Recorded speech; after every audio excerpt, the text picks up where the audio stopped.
Welcome into McLean Stadium in Waco, Texas, following Arizona State's 27-24 victory over Baylor in the Big 12 Conference opener. My name's Justin Lacertosa.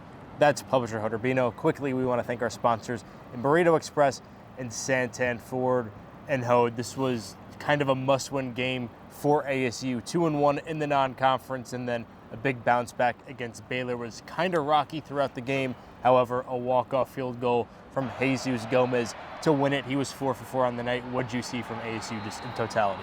Yeah, Justin, it's kind of interesting because when I did ask wide receiver Jordan Tyson after the game, does he believe this win can be the turnaround?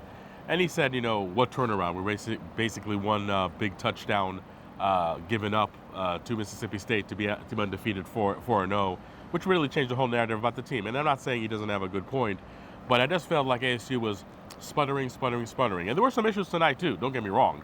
But the bottom line is that even though some of the stats weren't that pleasing to the eye, you still put the game in the W column, and that's really, the most important thing.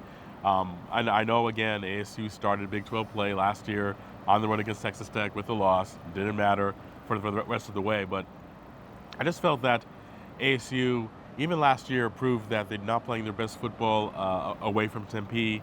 And, also it seemed like this year, especially in the Mississippi State game, they kind of lost that edge, which allowed them to win so many close games. I mean, you really look at all not all the victories, but the vast majority of victories of ASU in conference play last year, and it was just like, as Kenny Dillingham would say, one heart attack after another. So it was good to see ASU just really able to put one in the W column in dramatic fashion after a couple of weeks ago losing a game in dramatic fashion to Mississippi State. So I think this is a win that we can look back in a few weeks, in a couple of months, and say that this indeed was the turnaround for Arizona State. This was, I felt like, to your point, a must-win, because I didn't think that ASU could afford going into the TCU game, which we're going to talk about a little later on, 2-2 and 0-1 in the Big 12. It's just a different team, a different makeup than it was last year. And maybe last year the team was able to really, start on not such a great note and still withstand. I don't know if this team really would have that trait, if you will, in them. So this definitely was a very, very significant victory for the Sun Devils.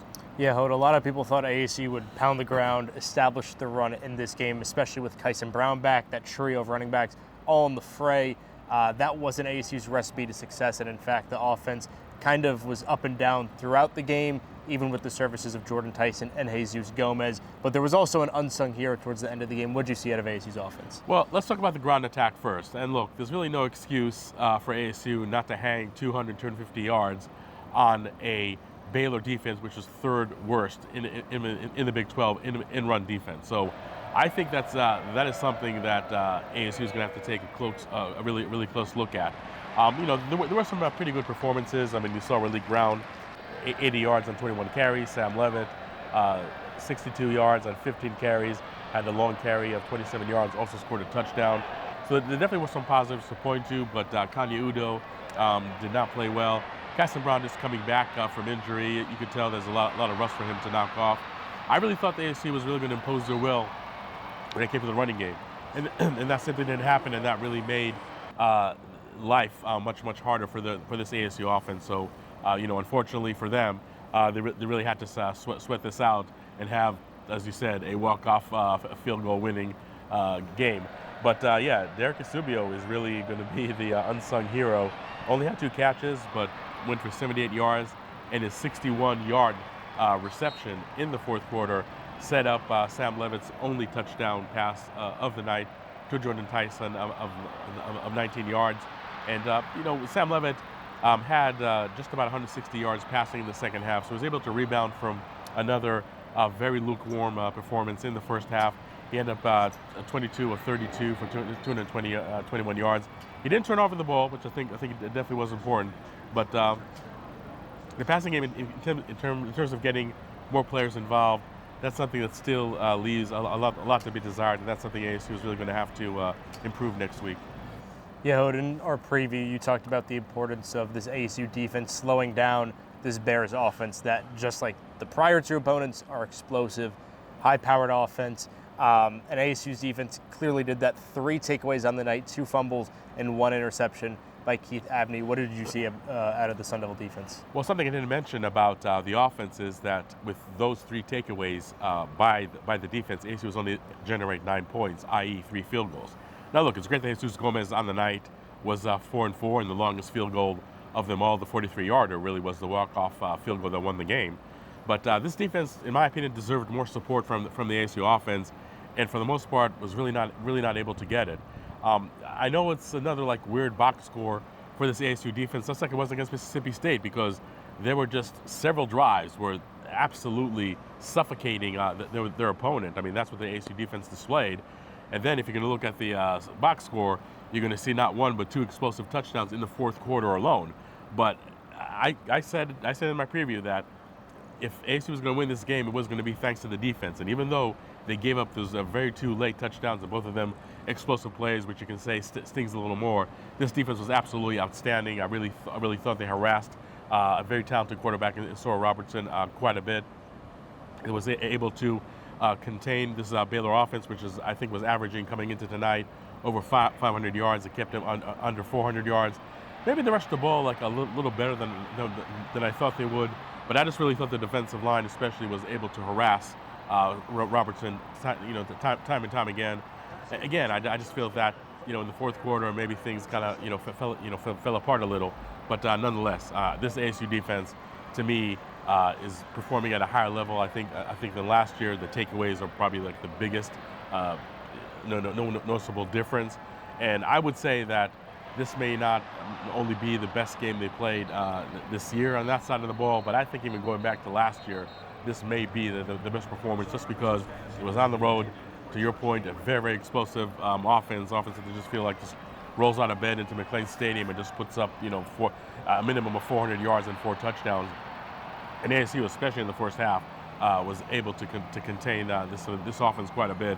My hat's off to Byron Ward and the players on this side of the ball. They really were outstanding tonight. Again, you can talk about Jesus Gomez in the offense, really waking up in the fourth quarter and really delivering this win home. But I think for 3 quarters, this ASU defense absolutely held the fort without getting a lot of support from the offense. I mean, they finally did get support from the offense, whether it's a touchdown from Jordan Tyson in the fourth quarter or driving the ball for the winning field goal by Jesus Gomez. Then the defense can definitely hang their hat on a great performance on this side of the ball. I said that the ASU defense is probably going to be required to win some games for Arizona State. I know maybe it's easy to really look at Jesus Gomez and his heroics and look at the passing offense and how well they played in the second half, but make no mistake about it. The defense, even though they gave up those 2 touchdowns and explosive plays in the fourth quarter, they're absolutely, to me, the biggest component that's really registers in this win. Yeah, not a perfect game for the Sun Devils, but a win's a win. That's what Kenny Dillingham said in his post-game press conference, especially in Big 12 play when it's kind of a wide-open league. The Sun Devils are going to have to do it again in 6 days at home against TCU, an undefeated Big 12 team right now. And Kenny Dillingham said they're never going to be able to win a game like this in the same fashion ever again. They got to find a different way to win. What's that way to win? Honestly, Justin, it's really to fix the mistakes that we've seen all throughout the season. I know the season is still kind of young, but we're still seeing a passing game that just is very, very lackluster at times. And to me, the most unpleasant surprise, going back to my earlier point, is the rushing game. I really thought that this was going to run it down the Bears' throat all night long, and that simply did not happen. So those are some of the aspects that really, to me, were disappointing. I know in the defense, you can look and say, oh, here they are, giving up 2 explosive touchdowns in the fourth quarter, no less. And what happened to Mississippi State, where they gave up 3 touchdowns and all of them are explosive. Look, I'm not saying the defense is perfect, but I think objectively, if you're looking at which side of the ball needs to fix more things, I still think it is the ASU offense, because the ball was spread around somewhat better tonight. But again, it's not really Sam Levitt being in a rhythm and just peppering passes all over the field and really keeping that defense guessing time and time again. So, that's something that I just feel that really, really has to improve. Now, I know you and I talked about ever since, I guess, week 2, when we know Jalen Massa was not playing, that Arizona State was, quote-unquote, forced to play that 2 tight end set. It helped the running game quite a bit, and that's something I alluded to in the last couple of weeks. But the passing game, it just really took things to really materialize in getting that position involved. Now, Shimon Meteor, to his credit, back-to-back games with almost identical stats. Tonight he had 6 catches for 55 yards. So the ball is being thrown to him when Jordan Tyson, who didn't have a great game, only had 43 yards receiving, but obviously had the huge 19-yard touchdown reception from Sal Levin in the fourth quarter. But again, with the receivers getting involved, with Malik McClain, with Jaron Hamilton, that really hasn't come to fruition. But Derek Eusebio, I think, and I think Kenny Dillingham, in between the lines, you could kind of read into it that maybe he's thinking like, okay, Jalen Moss might be gone next week, might be gone for the near future. I don't really have to play the 2 tight ends, the vast majority of the snaps. I can have Derek Eusebio just be there in the slot because he's a guy that when you do target him, more oftentimes than not, he does make plays. And I think that's something that can really help a passing game for ASU that, it just plays just okay, but not really just explosive out of the gates. And again, it goes back to all the preseason pundits where they said, that ASU is really going to struggle on the ground, but the passing game is going to be just a fireworks show every night because of Jordan Tyson and Sam Levin. And even though we saw some of those fireworks shows earlier in the season, it's still not a passing game that is really clicking on all cylinders. TCU is a very, very tough team. Luckily, ASU, with a short week, is getting them in Tempe. TCU is not coming off a bye, so they don't have an inherent advantage or anything like that. But I just do feel that sometimes when you have wins like this, and maybe you can point to also the win against NAU, and maybe in some respects to the win against Texas State, it's not just an absolute near perfect performance from offense, defense, special teams, where you just feel like there's really not a whole lot to fix, and you can just really just cruise control the next game. So maybe the fact that there really wasn't just a very, very consistent effort on either side of the ball that can really just really help ASU realize that they need to play much better in all phases. Kenny Dillingham just doesn't think it's easier to fix mistakes after a win. I think it does.